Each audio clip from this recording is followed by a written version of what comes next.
So they did a nice job there. In terms of the game evaluation, I thought was really good complementary football during the course of us, taking the ball away on defense and scoring those 14 points off of those takeaways. A couple good 2-minute drives there, really good 2-minute drive at the half for the offense, and then a 4-minute at the end of the game, to expire it, waste some time there and do a good job with that. The DBs that came in, that we had some injuries. The DBs that came in there, Blackwell came in the middle of the game for Kyler. And obviously Jalen Jones did a nice job. Elijah Hicks did a nice job coming in there, and that's the partnership they have with their coaches. The coaches got them ready to go. We're always ready to go in terms of the depth part of it, and that's a good job of coaching those guys as well, but really good job of playing. A couple guys had really good games. Obviously, Caleb had a nice game. I always look at the QBR, and man, it was good. It was in the 120s again. Really good, solid work there by him in terms of distributing the ball to Cole.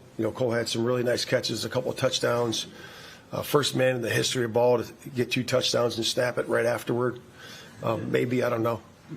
But then Keenan made some really nice catches out there, some tight windows. And, I thought our D-line really rushed well today, got some really good pressures in there. Linebackers, those guys are always playing hot, so it's a good day by all of them. And then working into the bye. Oh, so much fun this game. There's so much game to be able to enjoy.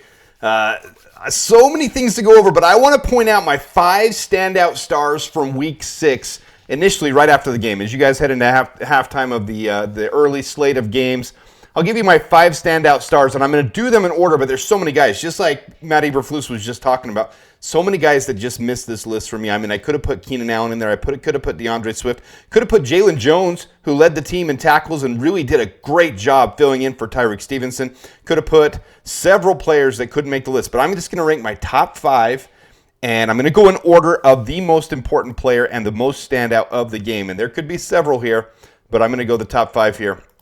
Number 1, I've got Caleb Williams. If you missed my video earlier, I will try to, I'll link it in the description here. That's what I'll do.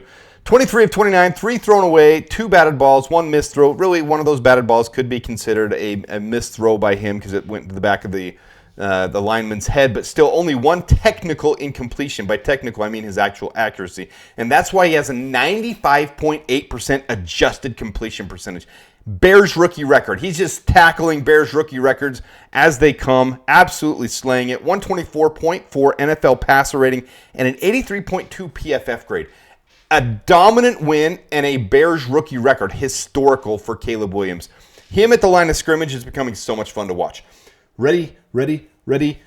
Easy. Calling it audible, getting it exactly where it needs to go. I freaking love watching him. So intelligent. Peyton Manning in type of intelligence. This is fun to watch for a Bears quarterback. I'm loving it. 23 of 29, 226 yards, 4 touchdowns, 1 interception, 4 rushes to go along with that. And 56 yards rushing on the ground. For all those who said we couldn't rush the ball anymore, for a quarterback who couldn't avoid the sack and get some yards in the rush, Bolshevik. Number 2, I have Cole Kmet. And just like Matt Eberflus just said, probably, not sure, maybe, not sure, the first tight end or player in history to score 2 touchdowns and immediately go back and do the long snap. He revealed in his press conference that he was a long snapper in high school. Someone asked in Swift's chat why the center doesn't do it. The reason is because you have to be more agile and thinner. Centers are too big of boys. So your tight ends and your defensive ends are typically your long snappers because they're more slender. They can do the 2-hand, 2-snap spin. You got to put a spin on the ball. I was a long snapper, so you got to put a spin on the ball, and you got to be able to see between your legs. If you can't reach down, if you can't put your nose near the grass and see between your legs and snap it, you're not going to be the long snapper. So Cole Kmet filling in very well. A couple of them were high, but I mean, he did a good job. You can't complain too much. He was probably the reason that the field goal was blocked because he did have a high snap, but heck, I'm going to give it to him for filling in on a difficult situation. But 5 receptions, 70 yards, 5 for 5. He was targeted 5 times, caught all 5 of them. 70 yards, 2 touchdowns. Way to go, Cole. Number 3, I've got, and this is going to be one that they're running a lot of pictures on, so I did my best to get him in here. 81.5 PFF grade for Montez Sweat. Led the team in both pass rush, win rate, pressure, and actual PRP, which is PFF's metric for getting pressures for the snaps he was in. 14.3 PRP grade. For example, anything above 15 is going to be near the top of the league in pass rush win rate. Anything around 20. So he had a stellar game.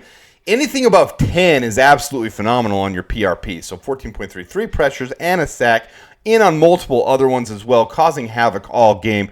Montez Sweat, number 3. Number 4 is going to take a little bit more of game viewage to be able to see this one, because the stats aren't necessarily there. TJ Edwards, always a stat monster, but on this game, not quite as high of tackles, not quite as high as everything. But if you watch the game, when they got one of the sacks on Trevor Lawrence, it's because TJ Edwards came right up the gap where he was going to throw the ball, prostrated himself out, big old, making himself huge. T-Law took a pump, took the sack. 1 pass breakup, that was the pressure. 1 forced fumble as well.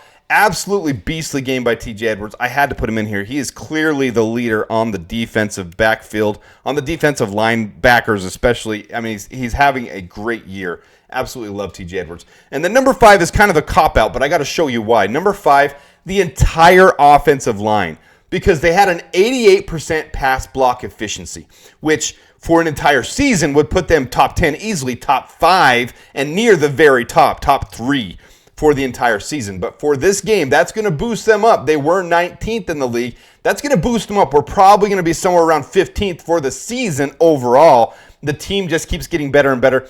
The offensive line keeps getting better and better. Tevin Jenkins and Coleman Shelton, a little suspect on the run blocking, but look at the far right there on the pass blocking. Every single one of these guys. Tevin Jenkins, 87.7. Coleman Shelton, 83.9. Braxton Jones, 80.8. Matt Pryor, 78.7. Darnell Wright, 67.6. All of them in the pass blocking game, abso-freaking-lutely phenomenal. They killed it. 7 pressures allowed. Yes, he took 1 sack.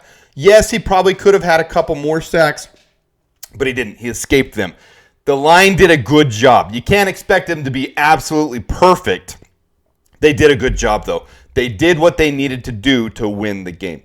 Of course, like I said, several guys could have been on the top of this list. Several guys could have made that, but I'm going to do my 5 standouts, and those are my 5 standouts for the game. Let me know what you guys think. Who absolutely needed to be in there that I didn't put in there? Who impressed you from this game? Because this was a momentum-building game moving into the bye week, and then right after that, Week 8 with the Commanders, a huge showdown of what most likely will be 2 4-2 teams with the number 1 and number 2 overall draft picks, and Caleb Williams going home to Washington, D.C. to be able to, I mean, that's going to be big.